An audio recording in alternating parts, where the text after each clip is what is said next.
Kwa majina naitwa Cyrus Renge, mmoja wa wale ambao ni wasimamishi wa vijana katika kaunti yetu ya Kisii na Nyamira, katika lile kundi kuu la mimi ningependa kuzungumzia mambo ambayo yanaendelea Kenya saa hii. Tukiangalia katika uongozi wa Kenya saa hii, watu wameogopa sana. Watu wanaogopa kwamba akijaribu kuongea ukweli, labda hawa Subaru Boys watamkujia, watamweka ndani na hawezi akapatikana tena. Lakini ningependa kusihi Wakenya wenzangu kwamba tusiogope, kwa sababu kusimama na ukweli, mzungu alisema kwamba speak the truth and the truth will set you free.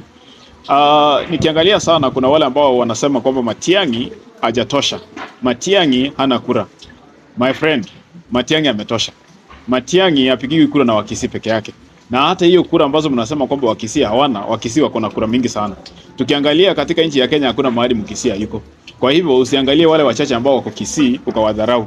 Na hata hivyo ni kwamba Wakisii hawajakuwa wakipiga kura kwa sababu hawajakuwa wakiona umuhimu wa kupiga kura.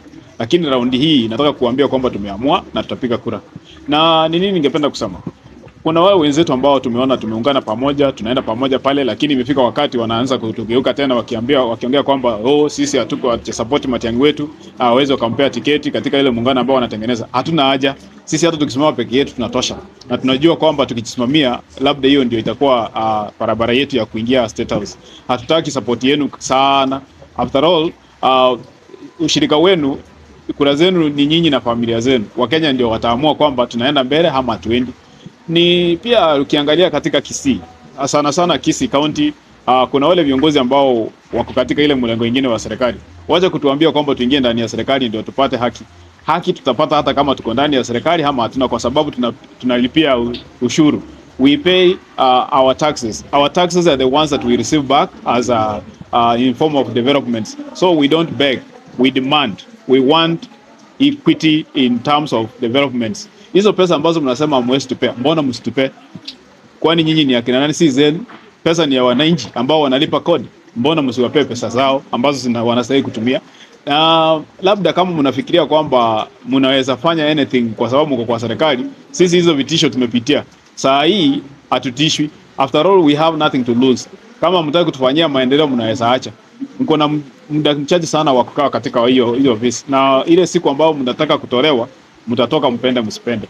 Lakini pia mchunge sana wale ambao wako na sisi katika kaunti yetu ya Kisii. Hatuendi kucheka na nyinyi, na ni asubuhi sana tutakuwa tumewatoa na mtaenda kupumzika. Labda niseme kwamba vijana wetu wameuawa kwa sababu wanashukiwa kwamba labda wanapinga serikali. Kuua sio suluhisho. Suluhisho ni kupea hawa vijana kazi, wape zile vitu ambazo wanaweza fanya, mandhari mzuri ya kufanya, tunasema favorable environment ya kufanya biashara, ili wakuwe na pesa kwa mfuko. After all, mimi sijaona kijana ambaye amepigwa risasi kwa sababu labda alikuwa anaiba kitu ya mtu. Katika ile maandamano ambayo tumeshuhudia ambayo imepita, vijana wengi wamepigwa kwa sababu walikuwa njiani. Hakuna vijana ambao walipigwa risasi wakiwa wako katika sijui biashara ya mwenyewe. Niliangalia some clips, some footages kule Nairobi.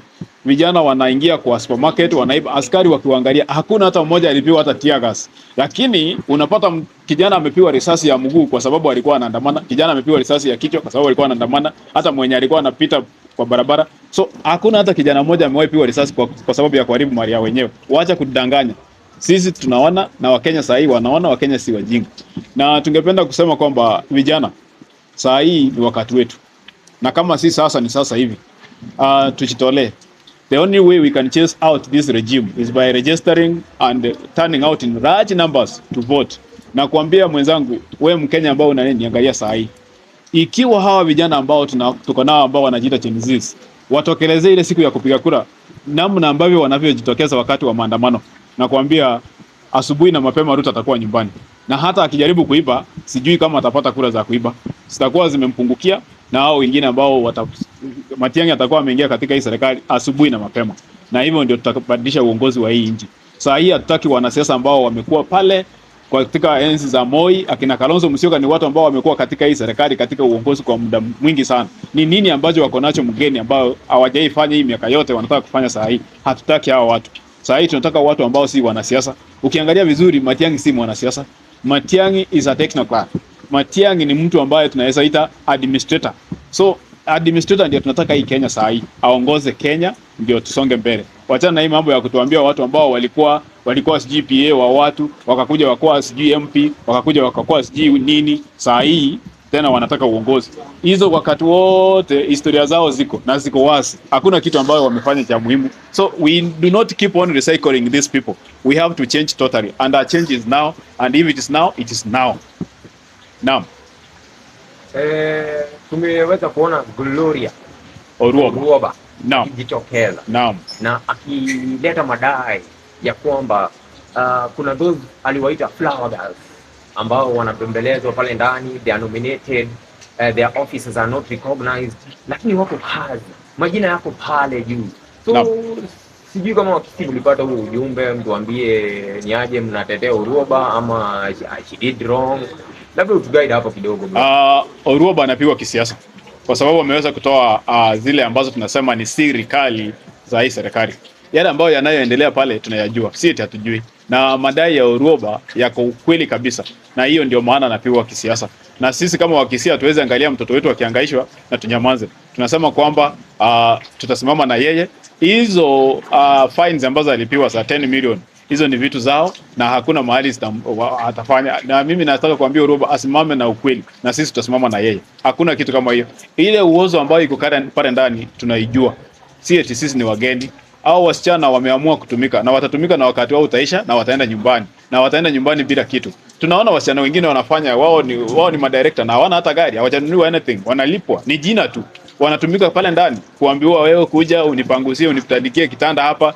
Hiyo ndio kazi wanafanya pale, in the name of working. They are not working. Hakuna kitu kama pale ambacho watu wanafanya. Hii serikali inatumia watoto wetu vibaya na hawataki kukubali. Now from Kisii County straight to Nyamira County. Pale nimeona kulikuwa na shortlisted MCAs wenye ilikuwa waende nyumbani. So sijui wamepangia aje Nyaribo. Siasa ya Nyamira County DZA imenoga kweli like never before. Nyamira County ni county ambayo imechanganyikiwa sana. Nikiangalia governor wao anakaa ni mtu mwenye ako serious, wakati mwingine hayuko serious.